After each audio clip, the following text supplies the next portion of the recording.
Like many of the villages around Britain, we now have our own internet website. Let's hear from Dave Duke about the village website, how he got started and why. We started the site some 2 years ago, which was before the Millennium project started, in fact. We found the material was from the village was disappearing, the history was disappearing, so we went about seeing what material we could get together and put on something for the village. It grew from just a few pages and a few pictures into, well over 100 pages, and a gallery, an archive, and a lot of what people find quite interesting information. The gallery itself is made up of different parts, so we've got aerial photos of the village. We've tried to get a lot of the history, historic photos, and of course that includes Thorn Falcon, which is a part of the same parish as such. We've got pictures of the railway that used to go from Taunton to Chard, and before that there was the canal that was built from Creech to Chard. We've got an old booklet that we've managed to get from people living in the village. All the material itself has come from people in the village.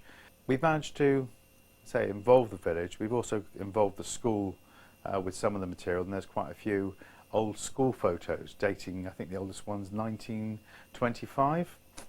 Well, during the Millennium project itself, we took all the equipment and a couple of the computers and took them for the Millennium Day that we had last year down at the village hall. And we were showing people these pictures and that, and they were asking about the site.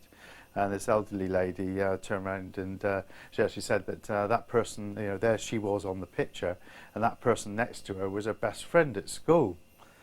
Did I know anything about her? To which the person next to her tapped her on the shoulder and said, "That's me." And it's the first time they've met up for 30 years or so.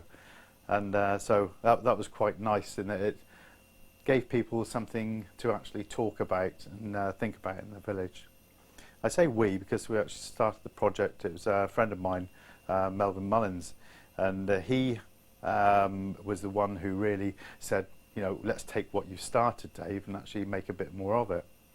Then it was the Millennium project was started in the village, and we went along to their meeting, showed what we had here, and they turned around and managed to get some more material from us by putting it into the village newsletter and that.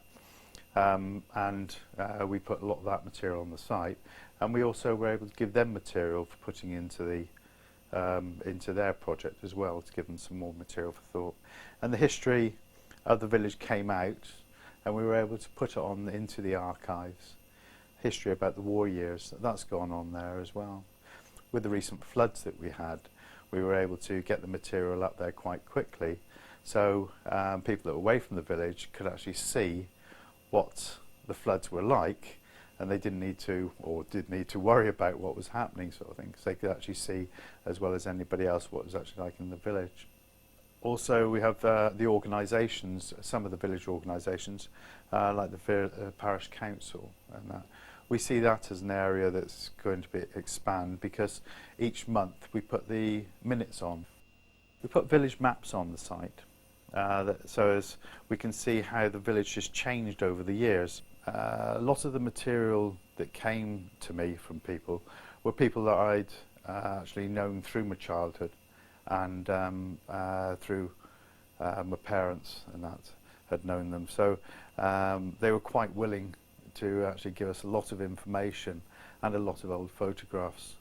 I was asked quite a few times, I suppose I've done the internet for the younger people of the village. Actually, they're the ones that least use it. They're more inclined to be off making friends and having a good time. I think there's more silver surfers that use the internet than anybody else nowadays. And why not? They see their history there, they see their heritage. The people that use it regularly are quite often people that have left the village. They're the ones that will come back, and so we've got a guest book on there, so they sign the guest book and sometimes leave messages like they found themselves as in the brownie pack. But we've had notes from people in Australia. The furthest afield, I suppose, would be China, that we had somebody go back and say that they'd been to the village and go back to China and actually sign the guest book.